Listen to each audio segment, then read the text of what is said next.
कहीं ऐसा तो नहीं कि ये सब करने के पीछे उसका कोई खास मकसद हो। मेरा मतलब दौलत, मुल्क, ऐशो आराम, औरत और उसके सामने ये सब पेशकश रखूं। अगर वो इनमें से कुछ भी मांगता है तो हम उसे वो सब दे देंगे। बताओ हमें, अगर गरीबी की शिकायत है तो हम आपको इतना माल इकट्ठा करके देंगे कि आप पूरे कुरैश के सबसे अमीर इंसान बन जाएंगे।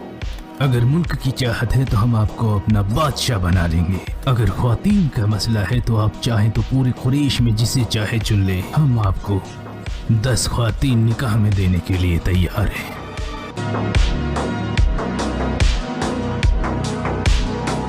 वल्लाही जो भी मैं सुनकर आ रहा हूँ वो मैंने अपनी जिंदगी में पहले कभी नहीं सुना। ना तो शायर है, ना नजूमी है और ना ही जादूगर है।